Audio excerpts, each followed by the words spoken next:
په دې ویډیو کې مونږه د په مختلفو طریقو سره د لویو عددونو د لیکلو تمرین باندې کار کوو. نو مونږ سره که چیرې یو عدد وي، زه دلته یو عدد لیکمه، تاسو ته یې په خوله باندې نه وایمه. نو داسې یو عدد دی مونږ سره. تاسو ته دا زه اوس تاسو نه غواړم چې دا عدد تاسې په تورو سره ولیکئ چې څنګه یې لیکلی شئ. نو تاسو ویډیو ودروئ او قلم او کاغذ راواخلئ او دې باندې کار وکئ. ښه، راځو دا اوس مونږ دلته په ګډه باندې لیکو. خو مخکې له دې چې دا عدد مونږ په تورو سره ولیکو، زه راځم تاسو ته د طبقو د قیمتونو جدول کې دا عدد لیکمه. که چیرې تاسو د طبقو د قیمتونو جدول سره بلد نه یاستئ، زه به دلته بیا تاسو ته دا وښیمه. نو طبقو د قیمتونو جدول کې مونږ هرې طبقې لپاره یوه خانه جوړو. دلته مونږ سره یویز، لسیز، سلیز، زریز، لس زریز دي. نو دلته راځو مونږ یوه خانه جوړو. دا مونږ سره د لس زریزو خانه شوه، لس زریز. بیا ورپسې بله خانه جوړو.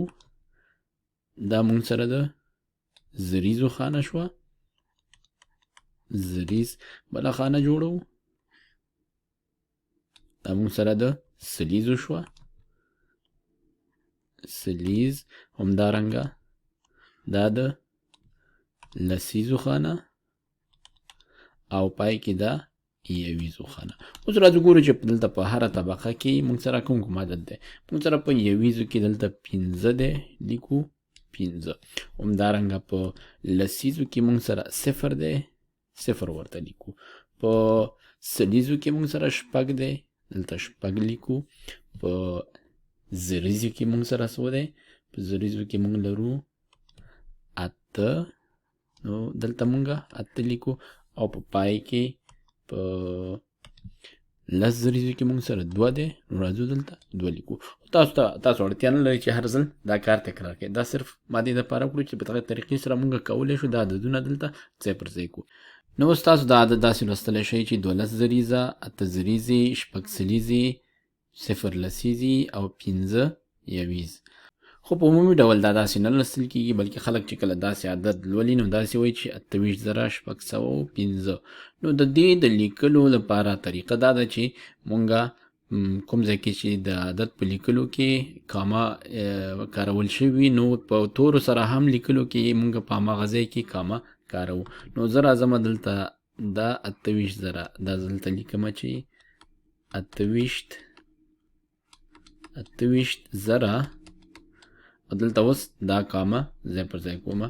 نو مونږ پوهېږو چې داسې دا کامه شو 28,000. اوس راځم دا پاتې عدد زه دا لیکمه، دا پاتې عدد 615. دلته که 0 په ځای یو دا په 615 کېده، دلته 0 دی. نو لیکو چې 615. نو دا زمونږ عدد شو په تورو سره. راځو یو بل مثال کارو. دا ځل زه تاسو ته عدد په تورو کې لیکمه، تاسې په عددونو کې ولیکئ. نو زه تاسو ته لیکمه چې 50,000 دلته کامه ږدمه، 600,000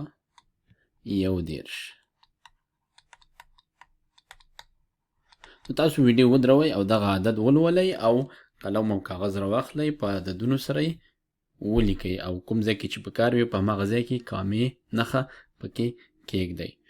نو راځو مونږ اوس دا عدد دلته په عددونو سره لیکو. نو مونږ سره 50,000 دي.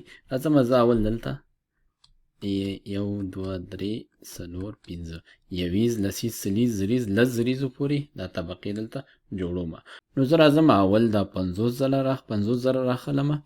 نو دا زه لیکلی شم چې 50,000 او یا ورته ویلی شم چې 5 ځلې 10,000. نو دا به 50 دلته ځای پر ځای شي.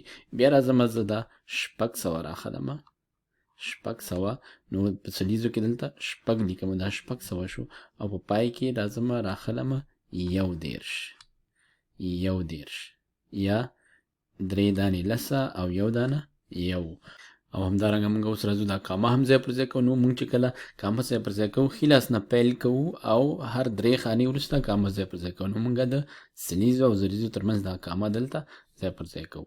نو دا مونږ ولیکل چې 50,601. دا عینې همدغسې معنا ورکوي چې مونږ ولیکو 50,601. شپږ سوه او یو دېرش.